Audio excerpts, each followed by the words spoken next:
नागपुर की सरजमी पर स्थित ताजबाग दरगाह का 104वां उर्स इस साल 8 जुलाई 2026 से शुरू होने जा रहा है। हर साल की तरह इस बार भी लाखों अकीदतमंद यहाँ हाजिरी लगाने, दुआएं मांगने और अपनी अकीदत का इजहार करने पहुंचेंगे। उर्स की तैयारियां जोरों पर है। इन्हीं तैयारियों का जायजा लेने पहुंची बीसीएन की टीम, जहां हमारी खास बातचीत हुई ताजबाग ट्रस्ट के ट्रस्टी इमरान ताजी से। आइए देखते हैं यह खास रिपोर्ट।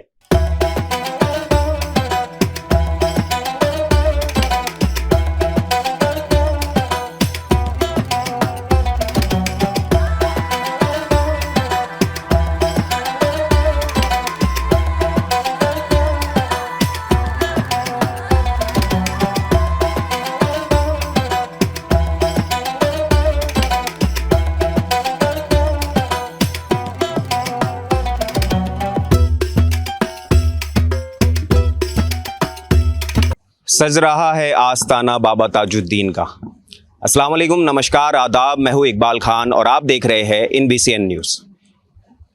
जैसे ही मुहर्रम शुरू होता है, हज़रत बाबा ताजुद्दीन की दरगाह पे उर्स की तैयारियां बहुत ही ज़ोर शोर से शुरू कर दी जाती हैं। इस वक्त हम खड़े हैं हज़रत बाबा ताजुद्दीन ट्रस्ट में, जहाँ पे हमारे साथ इमरान ताजी साहब मौजूद है, जो यहाँ के ट्रस्टी भी है। तो आइए उनसे बात करते हैं कि यहाँ के इंतज़ामात कैसे चल रहे हैं, क्या नया रहने वाला है इस साल उर्स में। हज़ारों लाखों की पब्लिक आती है, तो उनके लिए क्या इंतज़ामात है। वैसे ये उर्स इस बार बारिश में भी आया है, तो क्या बारिश के लिए इंतज़ामात है, लोगों के रुकने के लिए क्या इंतज़ामात है, इन सब बातों पे चर्चा करेंगे हम इमरान ताजी साहब से। सबसे पहले स्वागत है सर हमारे न्यूज़ चैनल में। आपका बहुत बहुत शुक्रिया। हज़रत बाबा ताजुद्दीन रहमतुल्लाह अलैह का 104वां सालाना उर्स जो है अभी वो स्टार्ट होने वाला है, जो 22 मुहर्रम और 8 जुलाई से जो है उर्स स्टार्ट होने वाला। 8 जुलाई को जो है परचम कुशाई का प्रोग्राम होता है, जिसके अंदर में यहाँ के जो राजा रघुजी भोसले महाराज हैं, उनके वंशज यहाँ पर आते हैं और यहाँ पर फ्लैग होस्टिंग जो है वो लहराया जाता है परचम, और परचम कुशाई की रस्म से जो है उर्स का शुभारंभ होता है। इसी तरीके से जो यहाँ पर आने वाले ज़ायरीन हज़रात है, जो श्रद्धालु यहाँ पर आते हैं, तो पिछले साल हमने जो 2.5 लाख स्क्वायर फीट का डोम का इंतज़ाम किया था, तो उसमें हमको कुछ कमी लगी थी कि कुछ जगह और डालना चाहिए। तो इस बार जो है 3 लाख से अबव जो है हमने वाटर प्रूफिंग डोम का इंतज़ाम किया है। लैट्रिन बाथरूम का इंतज़ाम है। मेला ग्राउंड के अंदर में भी जो है लैट्रिन बाथरूम बनाए जाते हैं। जैसा कुछ लोगों का कहना रहता है कि लैट्रिन बाथरूम का इंतज़ाम कम है, लेकिन होता कैसे है कि दरगाह प्राइमेसेस के अंदर में लंगर और लोगों की रुकने की सुविधा होती है। जो बाकी टॉयलेट्स और बाथरूम जो है शॉपिंग कॉम्प्लेक्स के पीछे में न्यू बनाए जाते हैं, मेला ग्राउंड में बनाए जाते हैं, हमारी ओल्ड सराय के बाजू में बनाए जाते हैं। तो यहाँ पर भी टॉयलेट का अभी इस बार और हम ज़्यादा से ज़्यादा इंतज़ाम कर रहे हैं, और यहाँ पर आने वाले लोगों ज़ायरीन को कोई चीज़ की तकलीफ़ ना हो, इसीलिए ट्रैफिक का और जो पुलिस प्रशासन से, कारपोरेशन से, सब चीज़ों से मदद ली जाती है, ताकि किसी भी आने वाले ज़ायरीन को कोई चीज़ की तकलीफ़ ना हो। पुलिस का क्या इंतज़ाम है? पुलिस का इंतज़ाम जो है वो सबसे बड़ा इंतज़ाम पुलिस का हमारे साथ रहता है। वो हमारे साथ हमेशा 24 घंटे खड़े रहती है, और यहाँ पर उनका खड़े रहना एक कैसे पब्लिक क्राउड को कंट्रोल करना, किस तरीके से डिवाइड करना, कोई ट्रैफिक जाम ना हो, कोई हानि अनहोनी ना हो, किसी के साथ कोई हादसा ना हो, तो उसमें सबसे बड़ा योगदान हमारा पुलिस प्रशासन का होता है। आप हमें दिखाएंगे किस तरीके से यहाँ पे इंतजामात किए गए हैं। आइए हम देखते हैं इमरान सर के साथ कि किस तरीके से यहाँ पे इंतजामात किए गए हैं। ये जो डोम है, जो ये कितने स्क्वायर फीट में? ये अंदर में जो है, अभी ये अंदर में जो आप देख रहे हैं, ये वाटर प्रूफिंग रूम, ये दरगाह की मेन अंदर जाने की एंट्री है। इसी तरीके से 8 गेट है, तो 8 गेट के ऊपर में हमने, जैसा बारिश में कोई भीगे ना आने वाला श्रद्धालु, तो उसके लिए एंट्री में भी डोम का पूरा इंतज़ाम किया गया है। जैसा शफी बाबा वाले गेट पे 3 नंबर गेट है, तो यहाँ पर भी एंट्री पूरी बन रही है, आप देख सकते हैं। इस तरीके से काम हो रहा है। और पायताने में जो बैक साइड में ओपन जगह रहती है, वहाँ पर भी हमने 1 से 1.5 लाख स्क्वायर फीट का डोम जो है वाटर प्रूफिंग का की है, ताकि किसी भी आने वाले ज़ायरीन को किसी तरीके से तकलीफ ना हो, परेशानी ना हो, कोई भीगे ना, जिसकी वजह से उनका स्वास्थ्य खराब हो। तो ये सारी चीज़ों को ख्याल में रखते हुए हमारे ट्रस्ट के चेयरमैन प्यारे जिया खान साहब, सेक्रेटरी ताज अहमद राजा साहब, वाइस प्रेसिडेंट सुरेंद्र जिस्कार जी, मुस्तफ़ा भाई टोपी वाला, लोहिया जी, फारूक बावला साहब, ये सभी लोगों ने मिलकर यहाँ पर हम लोगों ने एक मीटिंग की, और उसके अंदर में हर जगह का एक जायज़ा लिया, मुआयना किया है, ताकि कि जहाँ पर भी अगर कमी पेशी या कुछ की कोई कमी ना रहे। तो हमारा रोज़ जो है ट्रस्ट रात में पूरे राउंड पे रहता है। डेली हम लोग अभी विज़िट कर रहे हैं कि काम कहाँ है। जैसा भी हमको ये लगा कि यहाँ पर कम जा रहा है तो हमने इसको अभी चेंज करने लगा, एक्स्ट्रा एक्सटेंड कर दिए, बढ़ा दिए। यहाँ पर जो वाटर प्रूफिंग की पिछले साल हाइट कम थी, यानी जिस वजह से सफोकेशन प्रॉब्लम होता था, तो इस बार उसको चेंज कर हाइट जो है 8-10 फीट पे थी, अभी उसको 14 फीट पर कर दिए ताकि किसी तरीके से कोई प्रॉब्लम ना हो। लंगर खाने का क्या रहने वाला है सर? क्योंकि कैसा है, हजारों जायरीन आते हैं, हजारों लोग आते हैं, हजारों लोग यही सोच के आते हैं कि हजरत बाबा ताजुद्दीन का दर है तो वहाँ पे हमें खाना तो ऐसे ही मिल जाएगा, नजरों न्याज में ऐसे ही मिल जाएंगी। क्या तो लंगर खाना जो आप बैक साइड में देख रहे हैं, तो ये अपना लंगर खाना है ताजाबट ट्रस्ट का। तो यहाँ पर अल्हम्दुलिल्लाह जो 8 तारीख से जो है परचम कुशाई के बाद से 24 घंटे लंगर की सेवा उर्स के एहतमाम तक शुरू रहती है। और वैसे भी हमारा लंगर जो 12 महीने डेली होता है, एक मॉर्निंग सुबह होता है और शाम में मगरिब की नमाज के बाद खिलाया जाता है।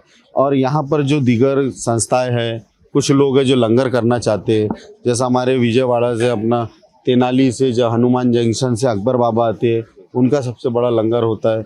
वो यहाँ पर 14 से 15 टन का लंगर करते हैं 2 दिन के अंदर में। ऐसे दीगर बहुत सारे लंगर वाले हैं, तो उन लोगों को हम लोगों ने जगह प्रोवाइड करके दी है। उन्होंने ताजाबट ट्रस्ट ने अपने तरफ से उनको मंडप का इंतज़ाम करके दिया है और उनके पानी की सुविधा का इंतज़ाम करके दिया है, ताकि वो जो बाबा में सेवा कर रहे हैं तो उनको भी कोई तकलीफ ना हो। तो उसका ध्यान रखते हुए उनके लिए भी हमने काफ़ी इंतजाम किए हैं। उनकी रुकने की, उनके सामान रखने की व्यवस्था का इंतज़ाम किया गया, ताकि वो आने वाले जो श्रद्धालुओं को अपने तरफ से जो खुशी से लंगर खिला रहे, ताकि उनको कोई दिक्कत ना हो। जैसे कि देखा जाता है कि हजारों श्रद्धालु यहाँ पे आते हैं तो कहीं ना कहीं भीड़ भड़क्का हो जाता है, लोगों को इंजॉयरी होती है, लोग कई दिनों तक रुकते हैं, तो उनको हेल्थ कैंप की भी ज़रूरत होती है। वैसे तो हर साल हेल्थ कैंप लगाए जाते हैं, लेकिन इस बार हेल्थ कैंप में क्या खास है? इस बार कैसा हेल्थ कैंप हम लोगों के बढ़ गए।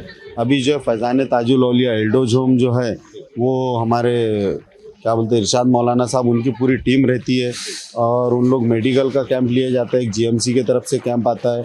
इसी तरीके से अपना ये बार में जो है न्यूरो जो हॉस्पिटल है, अपना neuro hospital, doctor Sanchiti sir जो है, उनका भी कैंप आने वाला है। और क्या बोलते खुद खिदमत जो ग्रुप है, उनका भी मेडिकल कैंप लगाया गया है। यानी मेडिकल के लिए हमारे यहाँ पर अगर किसी को कोई तकलीफ होती है और किसी को कोई किसी तरीके से स्वास्थ्य को लेकर अगर कोई भी तकलीफ उठती है, तो अल्हम्दुलिल्लाह चारों तरफ जो है मेडिकल कैंप की सुविधा की गई है।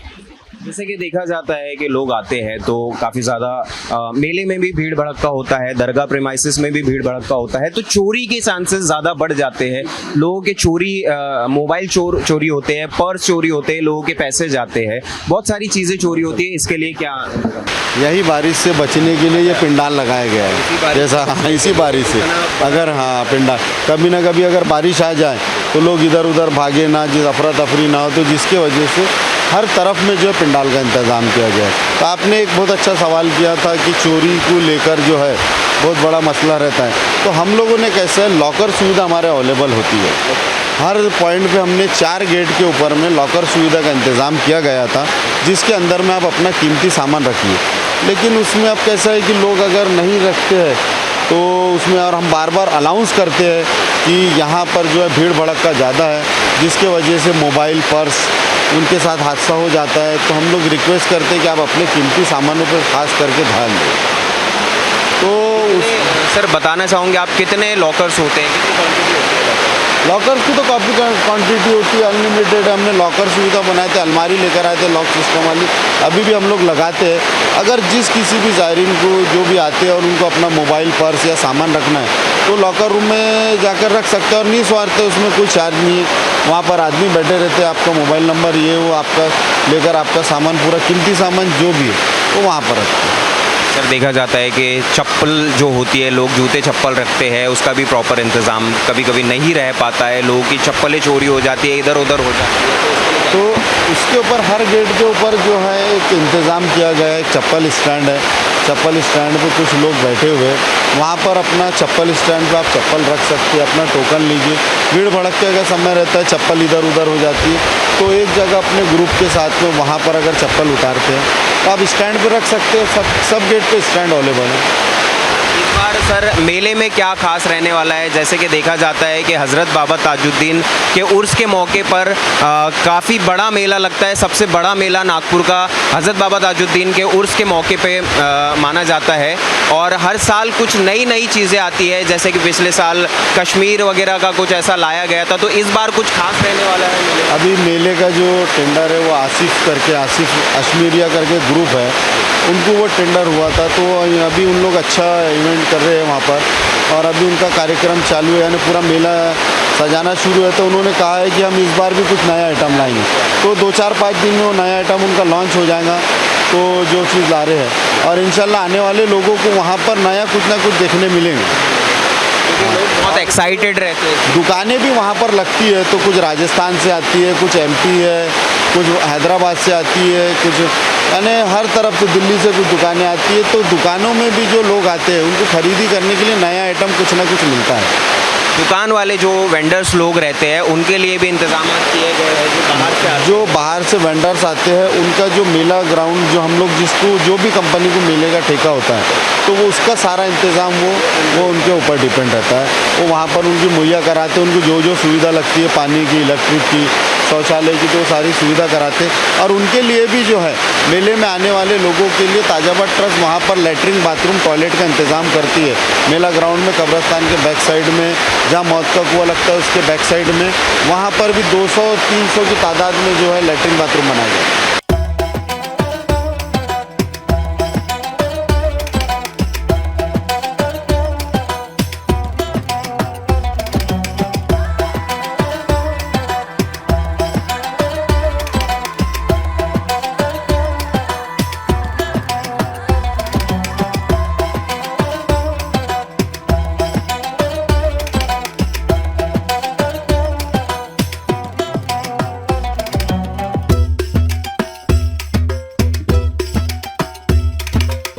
तो इमरान भाई बताइए कि कितने कितने तारीख को कौन कौन से प्रोग्राम रहने वाले हैं, कौन कौन से खास मेहमान आने वाले हैं? जो 8 जुलाई है उसमें उर्स स्टार्ट होने वाला है, जो 22 मुहर्रम है। तो 8 जुलाई को जो सुबह 9 बजे परचम कुशाई का प्रोग्राम है, जिसके अंदर में रघुजी भोसले महाराज जो है उनके वंशज जो है वो यहाँ पर आकर उनके हाथ से फ्लैग होस्टिंग होंगी और उर्स का शुभारंभ वहाँ से होगा। इसी तरीके से 8 जुलाई को शाम में मिलाद शरीफ का प्रोग्राम है दरबार शरीफ में, और उसके बाद में जो है सूफ़ी कॉन्फ्रेंस का एक प्रोग्राम रखा गया है, जिसमें दीर्घ हज़रात आएंगे और एक सूफ़ी कॉन्फ्रेंस का प्रोग्राम होगा। 9 तारीख को जो है शाम में मिलाद शरीफ का प्रोग्राम है। उसी के बाद में जो है अपना अहमद नक्शबंदी साहब हैदराबाद वाले हैं जो है वो खिताब फरमाएंगे। 10 तारीख को जो है इंटरनेशनल कव्वाली है। 11 तारीख को जो है मिलाद शरीफ, और उसके बाद में मुंबई के एक बॉलीवुड सिंगर अपने मुस्तफ़ा नाज़ा साहब, तो उनका एक प्रोग्राम है। और 12 जुलाई को जो है सुबह 10 बजे ट्रस्ट ऑफिस कार्यालय से शाही संदल जो है निकाला जाएगा, जो शहर का गश्त करता हुआ गांजा खेत इतवारा होते हुए शाम के मगरिब बाद यानी 7 बजे के बाद में दरबार शरीफ में शाही संदल की चादर पेश की जाएंगी। उसी के बाद में रात में जो है रईस अनी साबरी का प्रोग्राम है 26 तारीख को, और उसमें कुछ कव्वाल है। उसके बाद 12 तारीख का जो हो गया, 13 तारीख को जो है एक नातिया मुशायरे का प्रोग्राम रखा गया है। 14 तारीख को अमीनुल कादरी साहब अपना खिताब फरमाएंगे। 15 तारीख को भी एक कव्वाली का प्रोग्राम रखा गया, जिसमें बॉलीवुड सिंगर सूफ़ी सिंगर सलमान अली साहब अपना उनका प्रोग्राम है। 16 तारीख को जो है सलमान अज़हरी साहब बॉम्बे, उनका प्रोग्राम रखा गया है सलमान अज़हरी साहब का। 17 तारीख को जो है कव्वाली का एक प्रोग्राम रखा गया है। 18 तारीख को जो है अपना अल्तमश फरीदी उनका प्रोग्राम है। और 19 तारीख को खुसूसन दुआ है, और उसका उर्स का एहतमाम किया जाएगा, जो है पूरे सारे लोगों के लिए, देशवासियों के लिए दुआ की जाएंगी। दुआ कर, और सभी जो भी है यहाँ पर अभी आने वाले जो ज़ायरीन हैं, तमाम लोगों के इंतज़ामात पे ध्यान दिया जाएगा।